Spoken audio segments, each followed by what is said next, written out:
Welcome to Storytime with Pastor Steve. Today's book is The Centurion at the Cross. They call me a centurion, an officer from Rome. I'm stationed in Jerusalem, a long way from my home.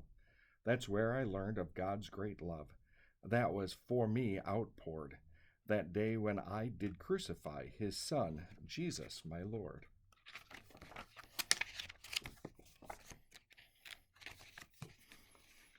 I led him to Pilate's house. That fateful Friday morn, I noticed that the crowds were big and Pilate was forlorn.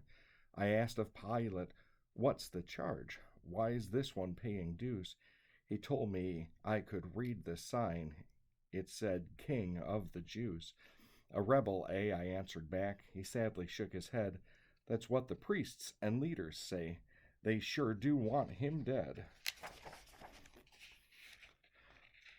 I saw that Jesus had been scourged. His back was red and torn, and on his head, to mock the king, a crown made out of thorns. And yet he did look like a king. Through all the blood and pain, his eyes looked back at me with love that I could not explain. I wished that I could spare this man, not lead him off to die, but still I led him out of town, up to a hill so high. My men stretched out his hands and feet and nailed him to the tree.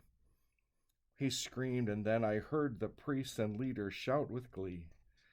I wished that I could take those priests and nail them up there too, but Jesus cried, "Father, forgive, they do not know what they do." Forgive for all they'd done to him, nailing him up to die. But then I knew he meant me too, and I couldn't help but cry. At noon that day the sky turned black. 'Twas dark as deepest night. I wondered where the sun had gone and why there was no light. I watched him speak with kindness to his mother and a thief, although he hung in agony and pain beyond belief.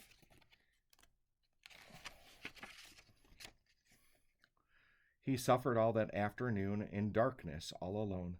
But finally he'd had enough. "I thirst," I heard him groan.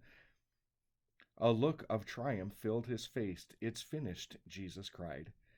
Then an earthquake shook the ground, and I saw that he had died. No longer could I keep my peace about what he had done. Surely this man is innocent. This man was God's own son.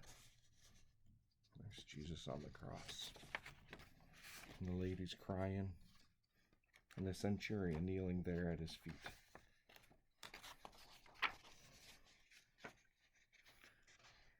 And that's how Jesus conquered death, for he soon rose again.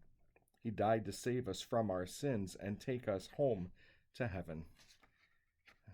As we think about yesterday and Good Friday, and we think about the things that Jesus did when he suffered and died there on the cross, that he did that because he loves us. We remember that Easter is coming and that his resurrection brings us life and the forgiveness of sins. May God bless you today.